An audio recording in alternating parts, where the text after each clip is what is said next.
Mobile پر آنے والی calls کو عام طور پر میں نظر انداز کر دیتا ہوں اگر وہ کسی انجانے نمبر سے آ رہی ہو، مگر اس دن میں اپنے ایک دفتری رفیق کے ہمراہ گجرات کے ایک روڈ پر گاڑی دوڑا رہا تھا جب میرے موبائل نے بجنا شروع کر دیا۔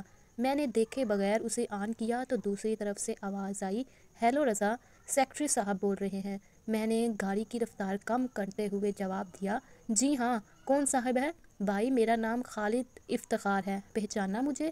میں نے گاڑی کو سڑک کے کنارے روک لیا اور اپنی سماعتوں کی یادداشتوں کا امتحان لینے لگا کہ اس نام کے دو ہی آدمی میری جان پہچان کے ہیں، ایک تو میرے قریبی دوست جو آج کل ملائیشیا میں ہے اور دوسرے میرے محکمے کے سب سے بڑے افسر جو کہ اب ریٹائر ہو چکے ہیں، اور یقیناً یہ وہی تھے۔ میں نے فوراً جواب دیا، جی سر، کیوں نہیں بھلا، آپ کو کون نہیں جانتا، آپ تو میرے باس ہیں، میرے مہربان آفیسر۔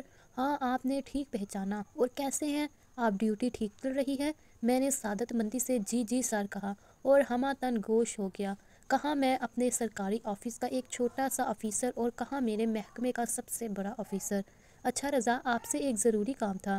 سر حکم کریں، انشاءاللہ تعمیل ہوگی۔ اچھا، آپ مجھے بہت سمجھدار آفیسر لگ رہے ہیں، یہ بات آپ اور مجھ میں رہنی چاہیے، کسی اور کو کانوں کان خبر نہ ہو۔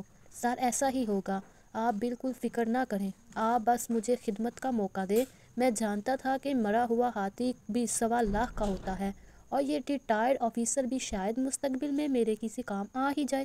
یہ سوچ بھی تو انسان کی سرشت میں شامل ہے کہ وہ ہمیشہ اپنے بھلے کا سوچتا ہے، اپنے لالچ کا پیٹ بھرتا ہے اور اپنے مفادات کی محبت میں مٹی کو مورتوں سے چاہت اور محبت کا ڈونگ رچائے رکھتا ہے۔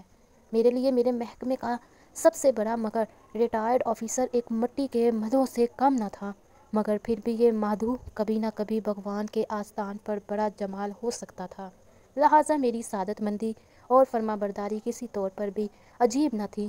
بات یہ ہے کہ کل آپ کے پاس میرا ایک ملازم نور الدین آئے گا، وہ میرا خانسامہ ہے اور بہانے باز ہے، کام سے جی چراتا ہے اور ہر وقت گھر جانے کی رٹ لگائے رکھتا ہے۔ اب آپ ہی بتاؤ، اگر مہینے بعد وہ چھٹی پر چلا جائے تو میرے گھر میں روٹی کون پکائے گا؟ بھائی، ہماری دال روٹی تو اسی سے چلتی ہے نا۔ میں نے فوراً خالد صاحب کے مخصوص مگر ہلکے سے کہکے کا ساتھ دیا، سر آپ حکم کریں، کرنا کیا ہے؟ میں نے فوراً جواب دیا، ارے کرنا کیا ہے، اگر اس نے اپنا میڈیکل سرکاری ہسپتال سے بنوا لیا تو مجھے مجبوراً اسے چھٹی دینا پڑے گی، اور اگر وہ چھٹی پر چلا گیا تو اس کا متبادل تو آپ مجھے مل نہیں سکتا۔